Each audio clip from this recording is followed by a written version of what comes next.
Hello friends, स्वागत है आप सबका आपका अपना यूट्यूब चैनल अब पढ़ेगा इंडिया में। आज हम लोग इस वीडियो में देखेंगे रेलवे एनटीपीसी एग्जाम के लिए प्रैक्टिस सेट नंबर 7। इससे पहले 1 से 6 तक ऑलरेडी अपलोडेड है, अगर आप नहीं देखें तो जाके प्लेलिस्ट से देख सकते हैं।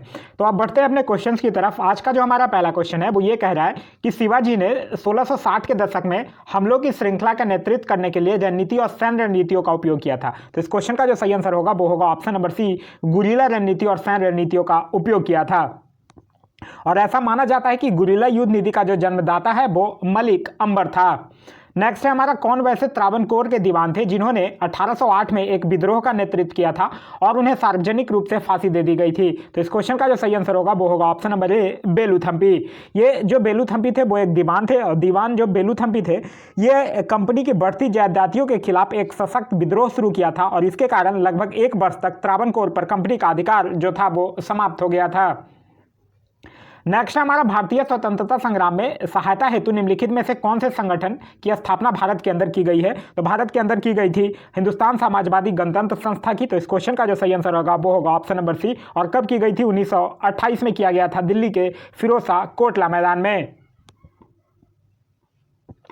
और ऑप्शंस की अगर बात करते हैं तो इंडिया हाउस की अगर बात करते हैं तो इंडिया हाउस की स्थापना 1905 में लंदन में श्यामाजी कृष्ण वर्मा के द्वारा किया गया था और गदर पार्टी की स्थापना यूएसए में लाला हरदयाल के द्वारा किया गया था। नेक्स्ट है हमारा कि सहिष्णुता के अभ्यास में उसका दुश्मन ही उसका सबसे अच्छा शिक्षक होता है, यह शब्द किसने कहा था? तो यह शब्द जो है वो तिब्बत के धर्मगुरु दलाई लामा के द्वारा कहा गया था। तो इस क्वेश्चन का सही आंसर है option number D, Dalai Lama. Next हमारा, बोस्टन चाय पार्टी किस वर्ष में हुई थी? तो बोस्टन चाय पार्टी जो है वो 1773 में यूएसए के बोस्टन नामक बंदरगाह पर हुआ था। तो इस क्वेश्चन का जो सही आंसर होगा वो होगा ऑप्शन नंबर ए, 1773 में। जो चाय की पेटी थी उसको समुद्र में फेंक दिया गया था जिसके कारण समूचे समुद्र में चाय बिखरा हुआ था और उसे ही बोस्टन की पार्टी कहा गया है। नेक्स्ट हमारे संविधान का कौन सा अनुच्छेद यह कहता है कि सदन में वोटों की समतुलता की स्थिति में स्पीकर के पास अंतिम कास्टिंग मत होगा? मतलब जो निर्णायक मत होता है उसका अधिकार जो है वो लोकसभा अध्यक्ष का होता है। ये किसके आधार पर? अनुच्छेद 100 के आधार पर।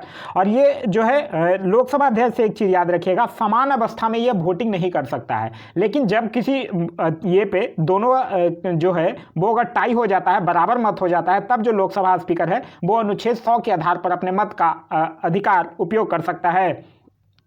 नेक्स्ट हमारा, संसद के वर्तमान सत्र के निष्कासन को क्या कहते हैं? तो स्थगन प्रस्ताव कहते हैं और स्थगन प्रस्ताव को निंदा प्रस्ताव के भी नाम से जाना जाता है। तो इस क्वेश्चन का सही आंसर होगा ऑप्शन नंबर सी, स्थगन प्रस्ताव। नेक्स्ट हमारा, जनवरी 2018 में तेलंगाना सरकार ने अनुसूचित जाति और अनुसूचित जनजाति यानी एससी और एसटी आयोग का गठन किया। इस आयोग का प्रमुख कौन होगा? तो इस आयोग के प्रमुख जो है वो एरोला श्रीनिवास होंगे। तो इस क्वेश्चन का सही आंसर होगा option number D, Ellora Srinivas. एक चीज याद रखिएगा, अनुच्छेद 338 और 338 के क के आधार पर 65वां संविधान संशोधन के द्वारा एससी एसटी आयोग का गठन किया गया था और यह क्या था? एक संवैधानिक संस्था था, लेकिन 1978 में इसे वैधानिक संस्था के रूप में इस आयोग का गठन किया गया था। नेक्स्ट हमारा, अमेरिकी इतिहास में राष्ट्रपतियों के सबसे प्रसिद्ध भाषणों में से एक द गेटिसबर्ग एड्रेस है। उस अमेरिकी राष्ट्रपति का नाम बताइए जिन्होंने यह महत्वपूर्ण भाषण दिया था। तो इस क्वेश्चन का सही आंसर होगा option number A, Abraham Lincoln. Gettysburg संबोधन जो है वो 19 नवंबर 1963 को लिंकन के द्वारा किया गया था, जो कि यूएसए के इतिहास में सबसे यादगार भाषण में गिना जाता है। नेक्स्ट हमारा, ग्रहों के पथों का आकार क्या होता है? तो ग्रहों के पथों का जो आकार है वो अंडाकार होता है। तो इस क्वेश्चन का सही आंसर होगा ऑप्शन नंबर सी, अंडाकार। एक चीज याद रखिएगा, शुक्र और अरुण ग्रह को छोड़कर पृथ्वी सहित सभी जो ग्रह है वो पश्चिम से पूरब की ओर सूर्य का चक्कर लगाता है और सूर्य और अरुण ग्रह जो है वो पूर्व से पश्चिम की ओर सूर्य का चक्कर लगाता है। नेक्स्ट हमारा क्वेश्चन नंबर 11। क्वेश्चन नंबर 11 कह रहा है, भूकंप वैज्ञानिक विद भूकंप की संभावना का अनुमान किसके आधार पर नहीं करते हैं? पृथ्वी के भीतर प्लेटों की हलचल के आधार पर? तो इसके आधार पर तो करते हैं। फॉल्ट यानी विकार जोन क्षेत्र के आधार पर? इसके आधार पर भी किया जाता है। ग्रहों की स्थिति के आधार पर? इसके आधार पर नहीं किया जाता है। और क्षेत्र में उत्पन्न भूकंपों के इतिहास पर? तो इस पर किया जाता है। और जो सर्वाधिक जो मुख्य कारण होता है वो पृथ्वी के भीतरी प्लेटों की हलचल को माना जाता है। नेक्स्ट हमारा कि मलेशिया के झंडे में लाल और सफेद रंग की पट्टियां बारी बारी से शामिल है। तो मलेशिया के झंडे की अगर बात करते हैं तो लाल और सफेद रंग की पट्टी जो है वो 14 है, जो कि बारी बारी से आता है और इसी को स्ट्रिप्स ऑफ ग्लोरी भी कहते हैं। तो इस क्वेश्चन का जो सही आंसर होगा वो होगा ऑप्शन नंबर डी, 14। मलेशिया से याद रखिएगा, मलेशिया की राजधानी है कुलालुम्पुर और मलेशिया जो है वो अपना झंडा 26 मई 1905 को अपनाया था, जिसका डिजाइन जो है वो मोहम्मद हमजा के द्वारा तैयार किया गया था।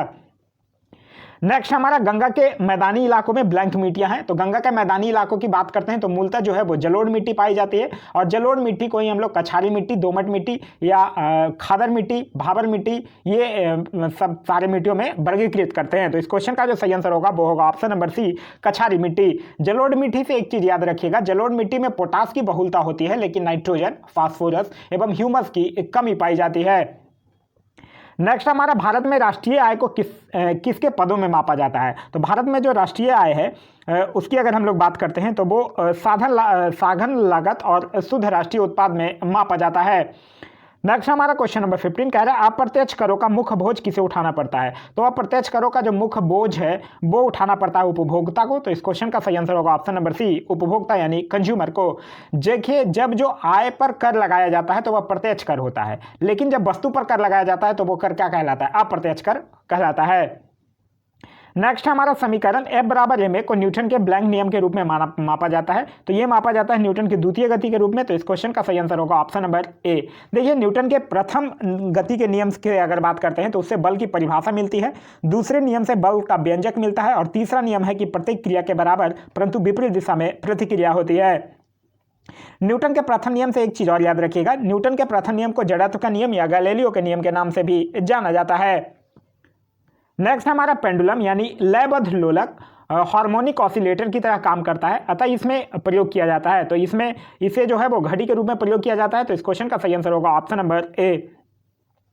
नेक्स्ट है हमारा कि पृथ्वी की सतह पर पलायन वेग लगभग है। पलायन वेग की अगर बात करते हैं तो पलायन वेग होता क्या है कि जो वह न्यूनतम वेग जो किसी पिंड को पृथ्वी की सतह से ऊपर की ओर फेंके जाने पर वह गुरुत्वीय क्षेत्र के पार कर जाए तो और वो फिर दोबारा वापस न लौट के आए, वो पलायन वेग कहलाता है। और पृथ्वी की सतह पे जो पलायन वेग होता है मतलब एस्केप वेलोसिटी वो होता है 11.2 किलोमीटर पर सेकंड। तो इस क्वेश्चन का सही आंसर होगा ऑप्शन नंबर बी, 11.2 किलोमीटर पर सेकंड। यही अगर आपसे पूछ ले कि चंद्रमा की सतह पर पलायन वेग का मान कितना होता है, तब होता है 2.35 किलोमीटर पर सेकंड। नेक्स्ट हमारा एक साधारण चुंबक किसे आकर्षित नहीं करता है। तो एक साधारण चुंबक जो है वो कासा को आकर्षित नहीं करेगा। तो इस क्वेश्चन का सही आंसर है ऑप्शन नंबर सी, कासा। नेक्स्ट हमारा निम्नलिखित में से किस प्रकार की किरणें जो है वो पृथ्वी के वायुमंडल में प्रवेश नहीं कर सकती हैं। तो एक्स किरणें जो है वो पृथ्वी के वायुमंडल में प्रवेश नहीं कर सकती हैं। तो इस क्वेश्चन का सही आंसर होगा ऑप्शन नंबर बी, एक्स किरणें। एक्स किरणें की जो खोज है वो रॉन्टजेन के द्वारा की गई थी। नेक्स्ट हमारा कि परमाणु रासायनिक रूप से जुड़कर ब्लैंक बन जाते हैं। तो परमाणु को अगर हम लोग रासायनिक रूप से जोड़कर देखते हैं तो वो अणु बनते हैं। तो इस क्वेश्चन का सही आंसर होगा ऑप्शन नंबर ए, अणु। देखिए, जब दो या दो से अधिक एक ही प्रकार के तथा अलग अलग प्रकार के तत्वों के परमाणु आपस में रासायनिक बंधों के द्वारा जुड़ते हैं तब अणु का निर्माण होता है। नेक्स्ट हमारा इनमें से कौन सी नोबल गैस नहीं है। तो नोबल गैस की अगर बात करते हैं रेडॉन है, जेनॉन है, क्रिप्टन है, लेकिन हाइड्रोजन नहीं है। तो इस क्वेश्चन का सही आंसर होगा ऑप्शन नंबर डी। आप लोग पढ़े होंगे helium, neon, argon, krypton, xenon, radon, ये सब क्या है, इनर्ट गैस है यानी नोबल गैस है। और इसको जो है नोबल गैस को मतलब निष्क्रिय गैस को जो स्थान है वो सुनबर्ग में रखने वाले जो वैज्ञानिक थे उनका नाम था विलियम रैमजे। नेक्स्ट हमारा चौक का रासायनिक नाम क्या है। तो चौक का रासायनिक नाम जो है वो है कैल्शियम कार्बोनेट यानी CaCO3। तो इस क्वेश्चन का सही आंसर होगा option number C, calcium carbonate. Next हमारा बहुप्रयोग प्लास्टिक की पानी की बोतलें ब्लैंक की बनी हुई होती है। तो पानी की जो बोतलें है वो पॉलीथीन की बनी होती है। तो इस क्वेश्चन का सही आंसर होगा option number C, polythene. Polythene की अगर बात करते हैं तो जो असंतृप्त हाइड्रोकार्बन जैसे कि प्रोपिलीन, एथिलीन, ये सब बहुलीकरण के पश्चात जो उच्च बहुलक बनते हैं उसे ही हम लोग क्या कहते हैं, प्लास्टिक कहते हैं। नेक्स्ट हमारा मानव शरीर का सबसे बड़ा अंग कौन सा है। तो मानव शरीर का जो सबसे बड़ा अंग है वो है त्वचा। तो इस क्वेश्चन का सही आंसर होगा ऑप्शन नंबर सी, त्वचा। त्वचा से एक चीज याद रखिएगा, त्वचा जो है वो शरीर के ताप नियंत्रक में भी सहायता होता है और इसके बाहरी आवरण को एपिडर्मिस कहते हैं। नेक्स्ट हमारा मानव शरीर की कोशिकाओं में ब्लैंक पाए जाते हैं। तो मानव शरीर की कोशिकाओं में टोटल 46 गुणसूत्रों की संख्या होती है यानी 23 जोड़ी गुणसूत्र पाए जाते हैं। तो इस क्वेश्चन का सही आंसर होगा ऑप्शन नंबर डी, जिसमें कि 23 जोड़ी में स्त्री और पुरुष की अगर बात करते हैं तो 22 जोड़े जो होते हैं वो आपस में समान होते हैं जिसे कि समजात गुणसूत्र कहते हैं। लेकिन जो 23वां जोड़ा होता है वो स्त्री और पुरुष में भिन्न भिन्न होता है जिसको कि विषमजात गुणसूत्र कहते हैं और इसी के द्वारा लिंग का निर्धारण होता है। नेक्स्ट हमारा ऑरिजिन ऑफ स्पेसीज नामक पुस्तक किसने लिखी है। तो ऑरिजिन ऑफ स्पेसीज पुस्तक जो है वो 1859 में चार्ल्स डार्विन के द्वारा लिखा गया था। तो इस क्वेश्चन का सही आंसर होगा option number C, Charles Darwin. और इस पुस्तक से जीवों की उत्पत्ति तथा विकास को जैव विकास के द्वारा समझाया गया है। नेक्स्ट हमारा पुरुष में कितने अंडकोश होते हैं। तो पुरुष में 2 अंडकोश होते हैं। तो इस क्वेश्चन का सही आंसर होगा ऑप्शन नंबर ए। नेक्स्ट है हमारा क्वेश्चन नंबर 29, कह रहा है ब्लू रे डिस्क एक है, तो ब्लू रे डिस्क एक डाटा संग्रहण प्रणाली है। तो इस क्वेश्चन का सही आंसर होगा ऑप्शन नंबर सी, डाटा संग्रहण प्रणाली है। यह जो है वो ऑप्टिकल डिस्क का एक प्रकार है जो उच्च स्टोरेज क्षमता के कारण मल्टीमीडिया भंडारण में लोकप्रिय हो रहा है। नेक्स्ट हमारा प्रदूषण के सूचकांक एसपीएम का पूर्ण रूप क्या है? तो एसपीएम का फुल फॉर्म होता है सस्पेंडेड पार्टिकुलेट मैटर, यानी इस क्वेश्चन का सही आंसर होगा option number B, suspended particulate matter. Hindi में अगर बात करते हैं तो इसको बोला जाता है निलंबित कणकीय पदार्थ। नेक्स्ट हमारा 10 न्यूटन का एक क्षैतिज बल है जो 5 केजी की एक वस्तु को बल की दिशा में 2 मीटर की दूरी तक विस्थापित कर देता है। तो बल द्वारा किया गया कार्य क्या होगा? आपने एक पढ़ा होगा फॉर्मूला, बर का W बराबर एफ एस। यहाँ पे एफ कितना दिया हुआ है? एफ दिया हुआ है 10 न्यूटन और एस यानी डिस्प्लेसमेंट दिया हुआ है 2 मीटर।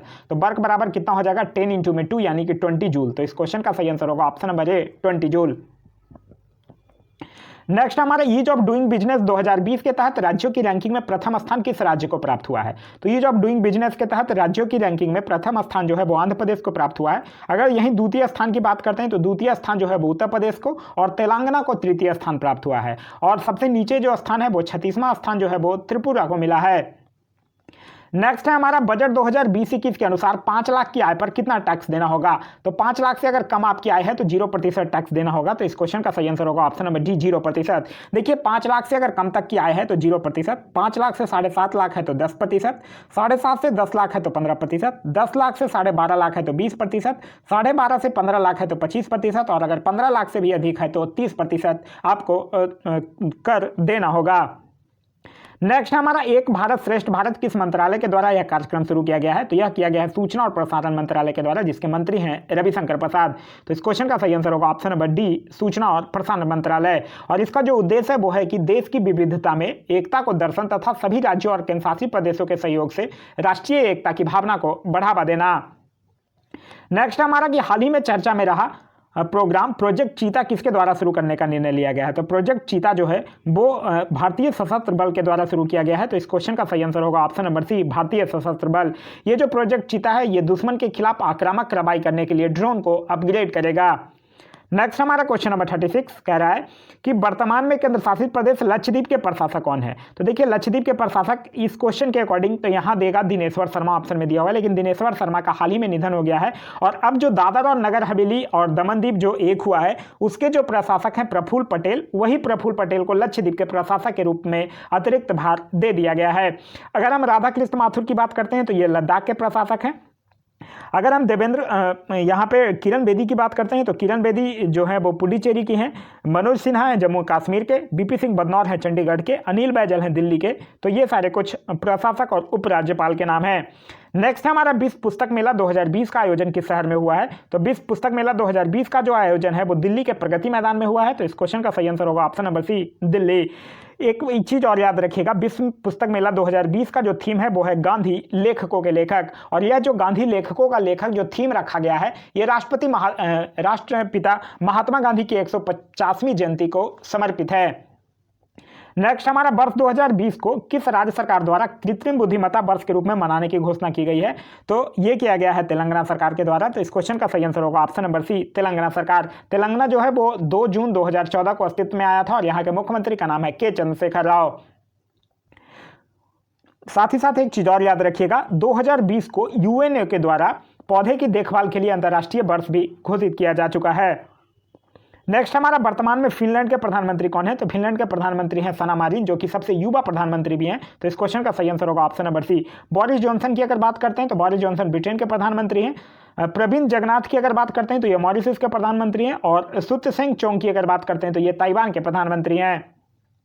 नेक्स्ट हमारा वर्तमान में भारतीय पैरा ओलंपिक समिति के अध्यक्ष कौन बनी है? तो उनका नाम है दीपा मलिक। तो इस क्वेश्चन का सही आंसर होगा option number B, Deepa Malik. अगर हम ज्योति शर्मा की बात करते हैं तो ज्योति शर्मा याद रखिएगा यह सेना में पहली महिला जज बनी है। चंद्रिमा साहा की अगर बात करते हैं तो ये भारतीय राष्ट्रीय विज्ञान अकादमी की पहला महिला अध्यक्ष बनी है। और इंदु मल्होत्रा की अगर बात करते हैं तो ये सुप्रीम कोर्ट में जज बनने वाली प्रथम महिला वकील हैं। तो ये था हमारा आज का वीडियो। आज का वीडियो आप लोगों को कैसा लगा कमेंट करके जरूर बताइएगा। साथ ही साथ इस वीडियो से अगर कुछ सीखने के लिए मिला तो एक लाइक जरूर कर दीजिएगा। अगर वीडियो पसंद आए तो अपने दोस्तों के साथ शेयर करना ना भूलें। और अगर अभी तक आप हमारे चैनल पर नए हैं या चैनल को सब्सक्राइब नहीं किए हैं तो चैनल को सब्सक्राइब कर लीजिएगा और साथ ही साथ बेल आइकन दबा लीजिएगा ताकि हमारे सारे वीडियो के नोटिफिकेशन आपको मिलते रहें। Thanks for watching.